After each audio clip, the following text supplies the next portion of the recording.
Jimmy, I gotta take a dump. What? No, I mean I need a dumpster. Well, for all those needs, you need to call Big V Dumpster Rental, Long Island, New York, 631-900-DUMP.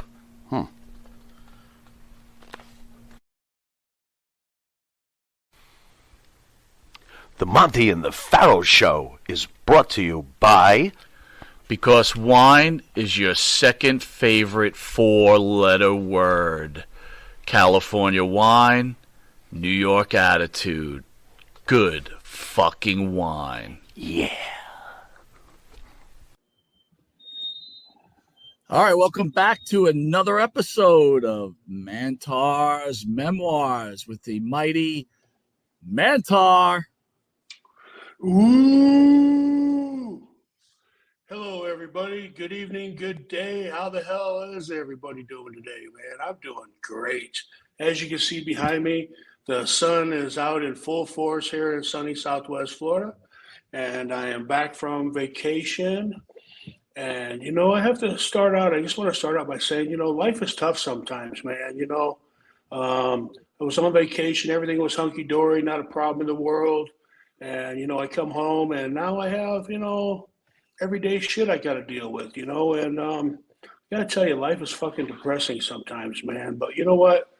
If two things are for certain, the sun will set and the sun will rise the next day. And when that sun rises the next day, that gives you a free pass to set that reset button and start it all over again, man. Start fresh and new.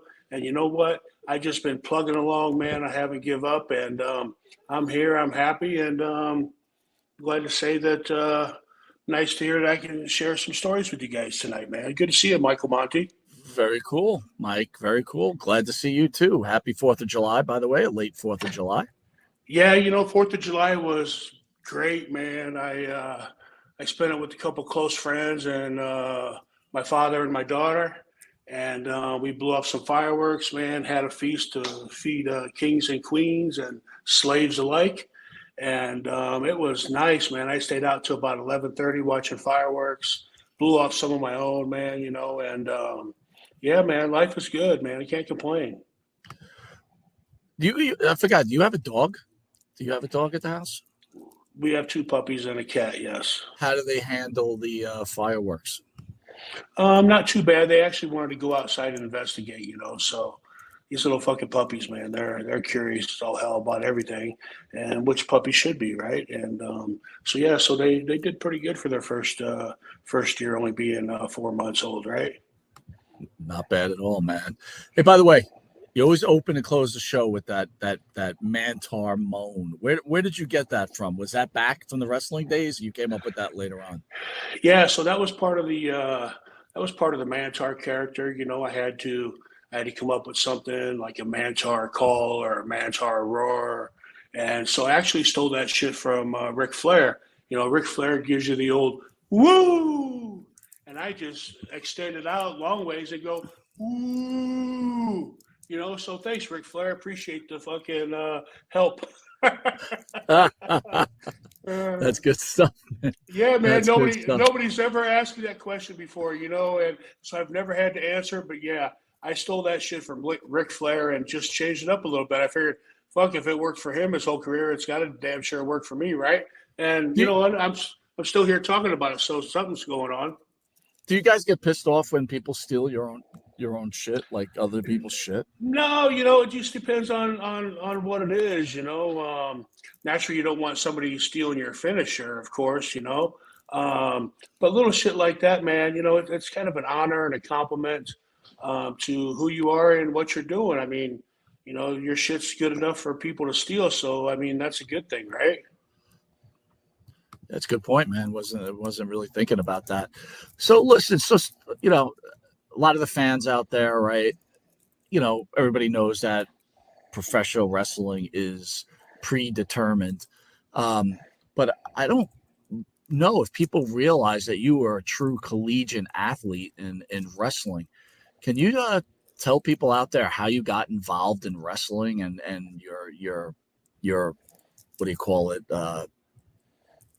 high school, college career in wrestling?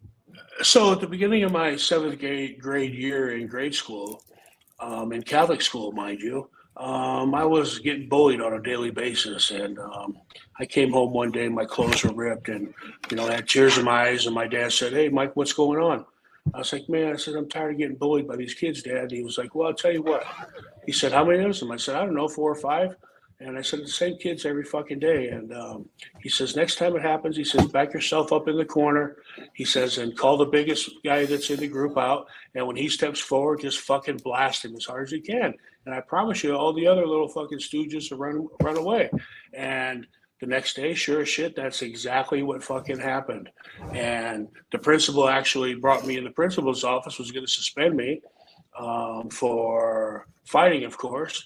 And my dad came in. My dad was the mailman, and he came in about 2 o'clock in the afternoon and said, "Michael, what are you doing in the office?" And I was like, "Well, Dad, we had that talk yesterday, and I did exactly what you told me, and now I'm in here, and she wants to suspend me." He said, "Oh, no, I'll take care of that."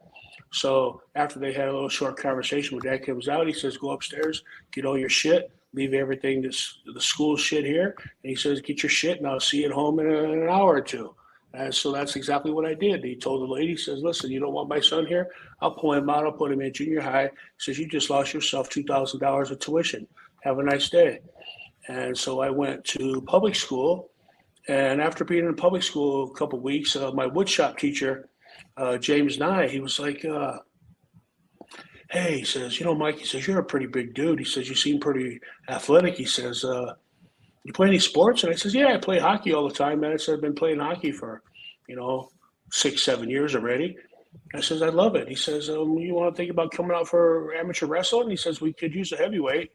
I was like, "No, I never really thought about it." He says, "Well, you want to try?" I says, "Yeah, it sounds like fun."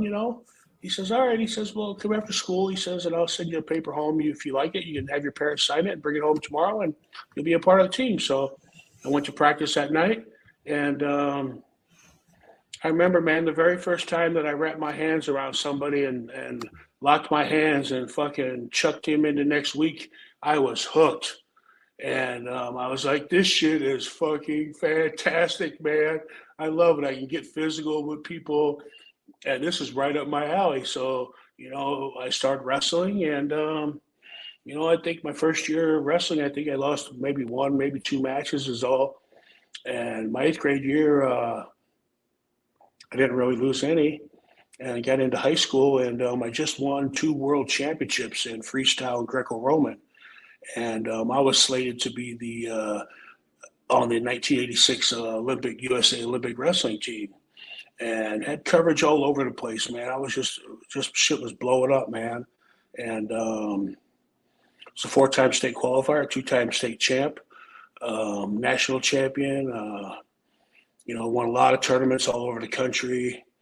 I don't know if you all ever heard of Bruce Baumgartner, but he wrestled heavyweight for the United States Olympic team back in the 80s. And he had a huge rivalry with this Russian. And this Russian hadn't been beat in 10 years in international competition. And Bruce Baumgartner ended up beating this cat and winning the gold medal for the United States. And anyway, I entered this tournament out in the Showboat. One of the local wrestling coaches took me, and we went out to Las Vegas and wrestled at the Showboat Hotel for the weekend. And I entered 3 weight classes.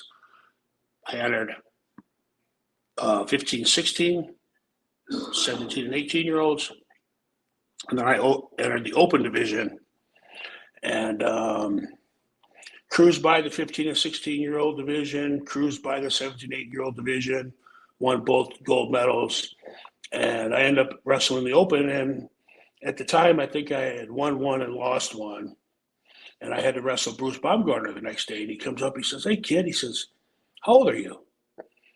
I says, "Man," I says, "I'm 15, I think, at the time." He says, "15?" He says, "Incredible, man, for 15." He says, "You got some mad skills." I said, "Thanks, man." He says, "Well," he says, "I'll tell you what." He says, "You know who I am, right?" I said, "Oh, I most definitely know who you are, sir." And I says, "I'm going to give it my best. And if you can teach me something, please go right on ahead and do that. I'm a willing able student, and I want to learn from the best. And he says, you're the only guy to beat the Russian in 10 years. He says, so you obviously are the best. He said, thanks for that compliment. He says, all right, let's go out there and have some fun. We went out there, we wrestled, I don't know, maybe 2 rounds and the second period. And he ended up 15 pointing me, but I did pretty good. I scored a couple of legitimate points on him. And it was nice, man. It was a great learning experience. And I just, I ended my career wrestling in the junior nationals in Cedar Falls, Iowa. Took third in my weight division after cutting 30 pounds in 10 days. And man, it was great. And I just was a great amateur. And I turned down a full ride to Oklahoma University on a wrestling scholarship. And just decided to play some couple of years of semi-professional football. And I did that, and I was 20 years old, and I went right to Mad Dog Vachon, who was an old school wrestler that lived right over the hill from me. And I was like, Maurice, I'm ready. He's like, all right, let me make a couple phone calls. And he sent me up to Minneapolis for Eddie Sharkey, and then I knew more about wrestling. Where were you where you ran into Mad Dog Vachon? Because I figured he lived in – so he was in Nebraska, not in Minneapolis. Nope, he lived in Omaha, Nebraska. Lived just right over the hill from me, actually, like 2 blocks away. So, and he'd lived in my neighborhood my whole life. My dad was the local mailman, and so my dad used to deliver his mail on a daily basis. And he used to throw my dad, wrestling tickets all the time. The first time I was about 10 years old. I think I told that story here on the podcast before. But yeah, he used to throw us free tickets all the time, and great guy, man. Taught me a lot, man. We played a lot of pitch, a lot of cribbage, told a lot of stories, man. And I was lucky enough to be able to make some of my own memories, right? So it all worked out. But I tell you what, man, Mad Dog was one crazy son of a bitch, man. He got hit by a car. He was up jogging when he went to see his brother up in Des Moines, Iowa. Got hit by a car and left in the ditch for dead. And they ended up flying him up to Canada and amputated his right leg from his knee down. And so he was in a wheelchair for the latter part of his life. And, his wife could never keep him in the fucking house, and then he started getting old and senile and had dementia. And then he would just escape, and he would escape, he'd be gone, right? And I remember one snowy day, man, it was fucking like 1.5 feet of snow outside. And he escaped. And he got that wheelchair somehow out to the edge of the driveway. And where his house was on the street, it was straight downhill, man, for about 4 or 5 houses. And he got out in that street, man, and fucking away he went, man, in that wheelchair all the way down that street, man, and crossed over the intersection, fucking bounced off a fucking curb and ended up in the snow.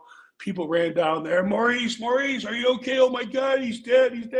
He fucking rolled over, man. He was laughing his ass off, man. He had a fucking blast right until the very end of his life, man. What a good soul, man. He was such a great guy, man. I really miss him, man. He was a big influence in my life when I was growing up, and just a great guy. And he, had a great wife. And, Kathy just passed away a couple years ago, God rest her soul. And she had Alzheimer's disease too. And so, there's something in the water in that neighborhood, man, that I hope I don't get that shit.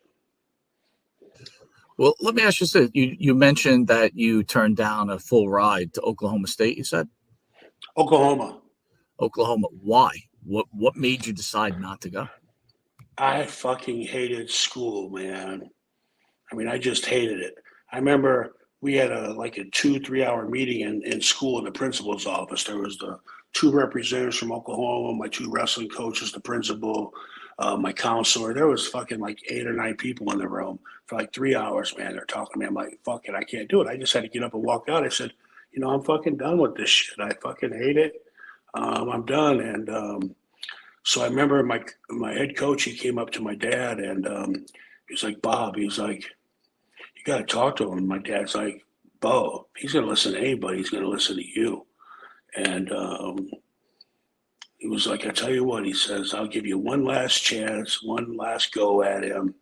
He says, how about you and the representatives and Coach Schutz come over to the house tonight for spaghetti and meatballs and Italian sausage? He says, I'll make sure that he doesn't go anywhere, and we'll have dinner and we'll talk about it, And I remember, man, I came home from school and I jumped in the fucking shower, man. I was fucking getting dressed, going out for a night of partying, and I'm getting ready to walk out the door. I said, I'll see you later. My dad says, nope. He said, get your ass back in here. I said, what do you mean? He says, we got family in town. He says, they're coming over for dinner.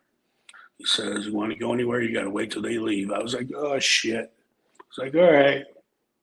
So I remember fucking doorbell rings and my dad says, go get it. So I went down there and opened up that door and I seen Coach Hazlip and these representatives from Oklahoma. I was like, motherfucker. And so welcomed them in, man. We had dinner and they were very professional, said, hey, Mike, listen, your studies are the least of our worries. We want to get you on campus and get you in the training room and start wrestling. He says, we got people, we can set you up with tutors, man. He says, there's no problem with working, doing them grades. And I was like, man, I fucking hate school with a passion. The reason I went to school was to play sports, football, wrestling, and golf. And I just hated the fucking books, man. And, I was a lot smarter, but I did just what I had to do to get by to play sports. And I just turned down a full ride, man. I just wasn't interested and was tired of fucking school, man. One thing I regret today, because, I could have got an education and got a degree and I would have had something to fall back on now, except I'm on disability and I'm just a retired professional wrestler without a pot to piss in or a window to throw it out of. Let me ask you, as being a wrestler, though, I don't know if I have the times right, but was Team Foxcatcher around when you were starting to learn that trade? Team Foxcatcher. Yeah. I don't know if I'm familiar with that. So it was the Olympic. It was the Olympic training building. All the wrestlers went there. It was. I don't want to make this too long if you didn't know anything about it, but John DuPont from the famous DuPont family created Team Foxcatcher, and they had all the major wrestlers there at the time. And then he ended up murdering, one of the Schultz brothers. But yes, I didn't know if right. I didn't know if you were around at that time, if that was a wrestler's dream to make it to Team Foxcatcher. I was kind of a generation younger than that, so them guys were a little bit older than me. But I remember that, man. That's where everybody wanted to be, and that's where everybody wanted to go because the best of the best were at that fucking camp and in that compound, and never made it. It would have been something. Would have been a lot of fun. Definitely would have been a learning experience. But who knows, man? I might have got my ass killed. I don't know, dude. I can't imagine many people beating you on the mat in a real shoot, especially in wrestling. Okay, so let me throw this out there. Go ahead. You heard of Gary Albright, right? Absolutely. All right, so Gary Albright was a Division I champion for the University of Nebraska.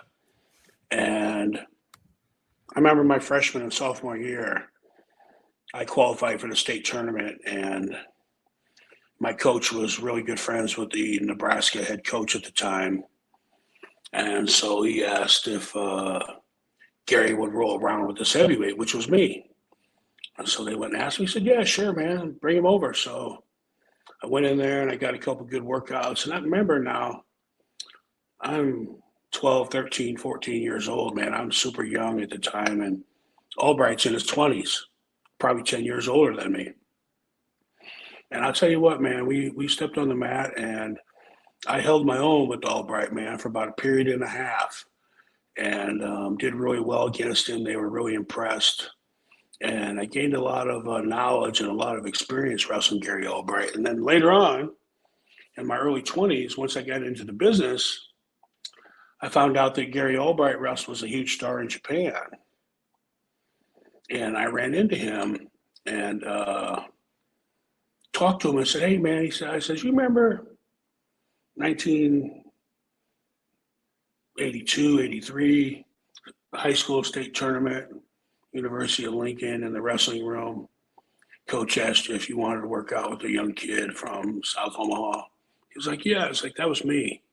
I said, no shit. So we had a nice little chat up reminiscing about that. And yeah, man, I think, didn't Gary Albright, didn't he die in the ring or something over in Japan? I think you might be right. Let me check it out. Hold on. I think he did. If my mind serves me correctly, I think Albright died in the ring over in Japan. In 2000. Hold on. Let me see here what we got here. Look at this. Kind of looks like you, man. I had forgotten what he looked like. Yeah, he had a big, long, fucking thick head of hair just like I did at the time, right? I mean, Yeah. we looked a lot alike. After he collapsed on the canvas, Albright, I guess, he had a heart attack in the ring. You hit it right in the head, brother. That's what I thought, man. That's what I thought.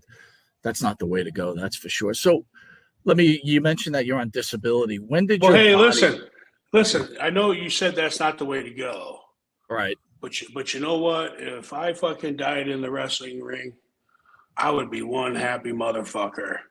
Explain that. Why would you be happy dying in a wrestling ring surrounded by a bunch of lunatics? If I'm gonna die, that would be one of the places I would want to go.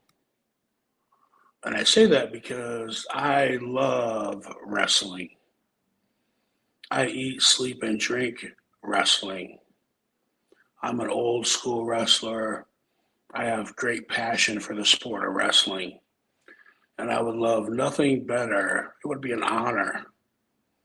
It would be nothing better to die in a wrestling ring, which I have the utmost, greatest respect and passion for in my heart.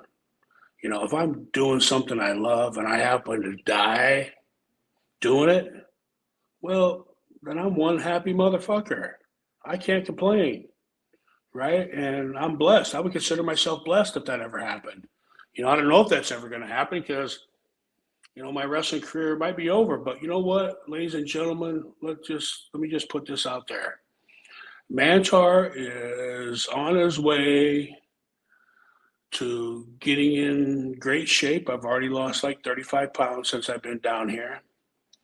If I can lose another 35, 40 pounds, you might see this big motherfucker in the wrestling ring again. And I know my body's beat up, and a lot of people say, Mike, you don't want to do that. Yes, I fucking do. Wow. You know, I still got a lot of entertaining in me, and I missed the job that much, you know. I really struggled for a long time when I had to retire from professional wrestling abruptly due to C6 touching my spinal cord, almost breaking my neck. And so I really didn't go out the way I wanted to. And so, yeah, I would like nothing more than to lace up the boots a couple more times and get in that ring and entertain some people. You know, it might be a whole different scenario looking at me and doing that entertaining, but it's going to be entertainment just the same. So, yeah, I'm doing the best I can, man. You know, I'm hoping there's some movie roles in my future, so I'm getting in shape for that too. But I'm definitely getting back in the ring in the back of my head. So, you know, there's everybody in my life is trying to say, Mike, you don't want to do that. Please don't do that. You don't need to do that. You're right. I don't need to do that, but I fucking want to do that. So before you started having your physical issues, right? Did you ever think about getting into the MMA action at all, being that your wrestling background and your size? You know, when I first broke into business, so I started up in Eddie Sharkey's training camp in Minneapolis, and, you know, he's trained a shit ton of big name professional wrestlers, you know, Rick Rude, the Road Warriors, you know, Super Chief Charlie Norris. He's, you know, the Repo Man, Barry Darso, trained a lot of guys up there in Minnesota. And I ended up going down to Larry Malenko's camp, Dean Malenko's father. And when I got down there was a guy down there by the name of Carl Gotch. You might recognize that name. one of the toughest shooters in the business. And this was before the UFC was the UFC. They used to send people over to Japan for these shoot fights. And, I don't think they were all 100% shoot. I think there was some work involved in it. But, the ending, the finishes were shoot. And they wanted me to actually go over there because I was so knowledgeable about the different holds and the different submission holds. I already had a lot of that shit in my repertoire. And so it came pretty easy for me. But they wanted me to fucking lose 50 pounds. And I was probably 380 at the time. And I said, you know what? I'm not fucking down here to lose 50 pounds. I'm down here to learn the job. So I passed on the deal. But, I could have made 5, 10, 15, 20,000 a week right out of the fucking shoot going to Japan and wrestling these shoot fights. But I chose not to. And I could have went over there for one of the best at the time, Carl Gotch. So, again, another missed opportunity, but, we all make our path in life and we all make the decisions that we do for some reason or another. And it is what it is. It's pretty crazy stories, man. So Yeah, let's bring it to today's wrestling. You're still watching today's wrestling. We've been on the phone a few times. We've discussed it, right? Yeah. Talk to me about today's wrestling against the wrestling that you grew up on and that you were actually in. So I'm going to run through some names, and I want you to give me your opinion on them. All right. I'll start off with AEW, and we'll start with CM Punk. Great guy. Got his ass handed to him in the UFC, but still a great guy, great talent. Generational talent? Yeah, because, I really do consider the product today the drizzle and shits. Not one motherfucker knows how to grab a hold. Not one motherfucker knows how to chain wrestle. Not one motherfucker knows how to tell a story. And if they do, they're sure not doing it on TV. All this high-flying acrobatic bullshit, that means nothing to me. That's not fucking wrestling. That's entertainment. You go back in the old school days when that shit was legitimately fucking 75% of fucking shoot. Those were the days now, man. Mad Dog Vachon, Vern Gagne, Bruiser Brody. Those were the fucking days, man. Way back old school days. These guys today, they can't wrestle a match. They can't tell a story. I think all the product on TV is the fucking shits. The best story in the past 25 years is the fucking Bloodline. That's the best story that the WWE's told in the past 25 years. And probably the only story, to be honest with you. But they sure got their longevity out of it, and I'm happy to see that somebody in that company knows how to tell a fucking story.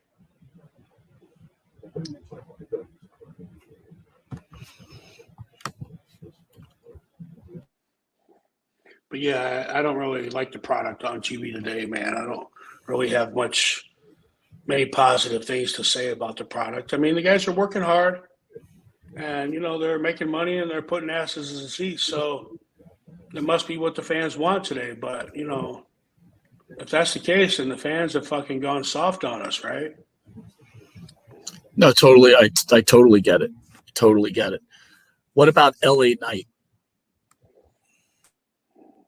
He's a good hand, he steals a lot of the Rocks and Stone Cold shit. But you know what? Who gives a fuck? It worked then, it's going to work now. And if you got a talent that can pull that shit off, more power to him. I seen he's been taking a lot of heat on the internet lately about stealing all the Rock shit and all the Stone Cold shit. Who fucking cares? He's getting over, man. Let the fucking guy be. He's out there working hard, man, trying to get himself over, trying to put asses in seats. More fucking power to him, man. Plus he can wrestle. And he looks great. He looks great.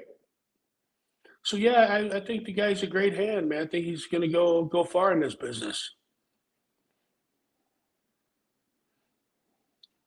And I read a story, I think it was by him actually, where he told me for like 10 years of his career, man, he fucking made no money. He was homeless. He said he didn't even have a fucking car part of the time. He was just really down and out, wasn't making any money, was thinking about giving up. And now look at him. He's on TV making big bucks, wrestling with the big boys. Understood. How about MJF? He's great on the stick, man. Fucker can cut a promo with the best of them. I'm sure a lot of other guys wish they had that kind of charisma. And his wrestling skills are pretty damn good as well. I think he's a little cocky. But again, he's got a reason to be. He's the face of that company, and he's toeing the chain. So more power to him. So do you think these guys could have translated back to your day, any of them?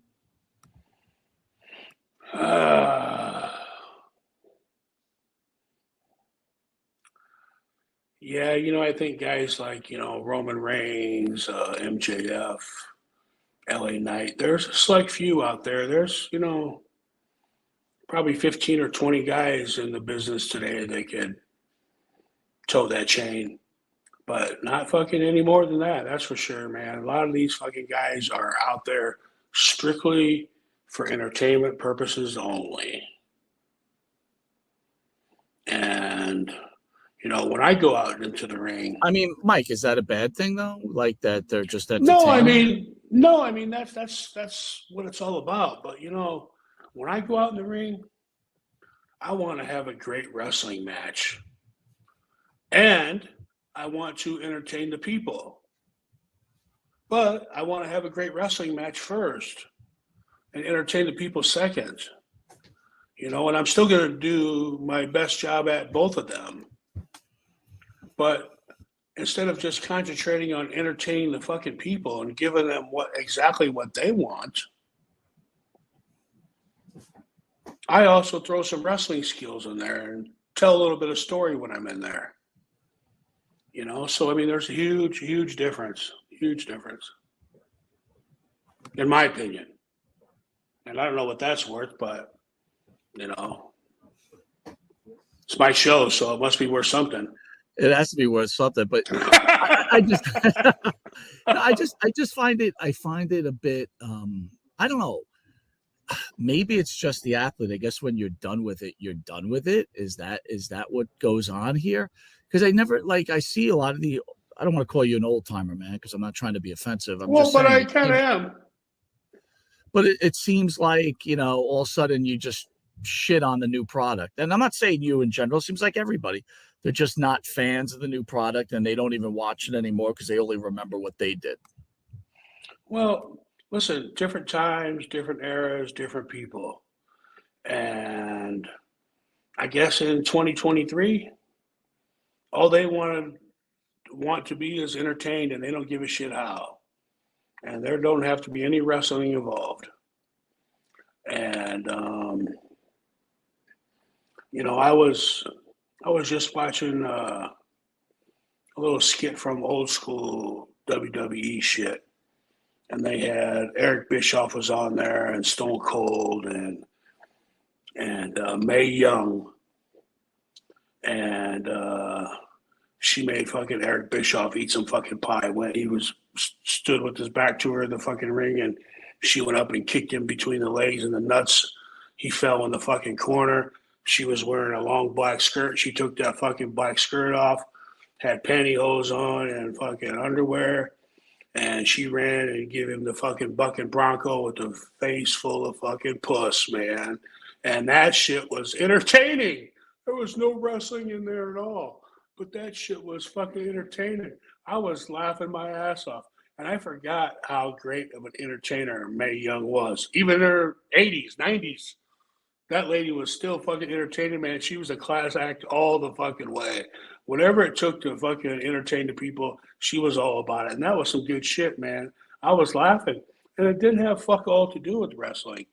But you know, there's a time and a place for comedy shit like that, right? As long as you don't see that shit every time. I mean, I actually did some comedy stuff one time in my life over in Germany, and that shit went over like $1 million, man.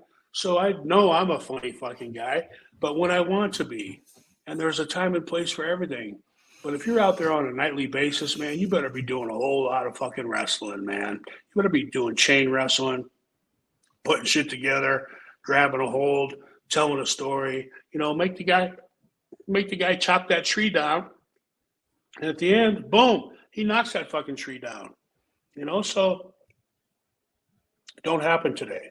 None of that shit happens today. You know, and I just think that the fans have really gone soft because they think they fucking know it all, right? And they don't know fucking shit. They only know what we want them to know. And I just think the fucking businesses went strictly to entertainment, which is not a bad thing because that's what makes the world go around today in 2023, right? Is the green dollar, the money. And that's what it's all about now, money and ratings.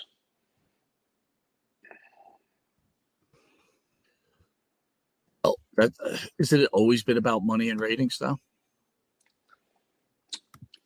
No, I don't think so. You know, I think back in the day, back in the old school days, you just went out there and fucking wrestled. And if you got recognized for your hard fucking work, then more power to you, buddy.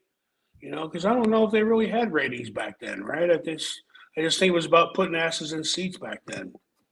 And you know, so I mean, it's always been about the money, but I don't think the ratings really had anything to do with it. But today, analytics, man, everybody looks at the fucking analytics. If the analytics aren't there, they're going to make changes until they are there. This is true, man. This is true. So you're saying back in the old days, what was it all about then? Just putting asses in seats, man, going out there and fucking doing your job to the best of your ability. And hopefully there's fucking people out there that are buying what you're selling.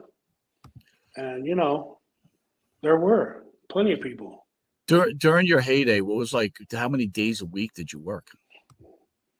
Oh, fuck. Sometimes all 7. Sometimes all 7. We were on the road for 26, 27 days a month with Vince. He was a slave driving motherfucker.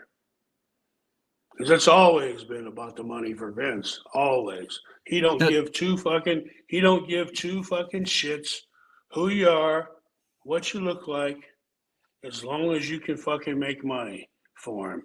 And when you're done making money for him, that cocksucker is going to take you out to the fucking green pasture and tell you to turn around, and he's going to put a rifle in the back of your fucking head. He's going to put a bullet through your fucking skull and lay you down to pasture because you can't make no money for him no more. That's all that motherfucker cares about is money.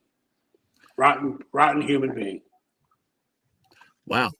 Well, you want to elaborate a little more on that then? Well,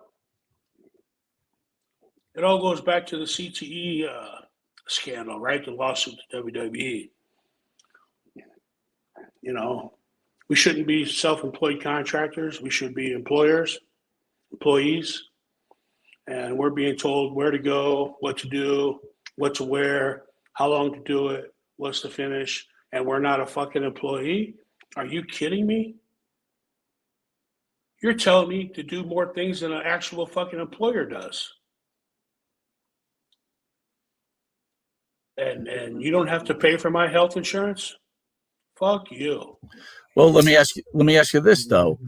Don't the other guys then, shouldn't they have to pay for your health insurance? Like Vern Gagne. I mean, I know they don't exist anymore, but why would Vince be the one that gets made holding the bag?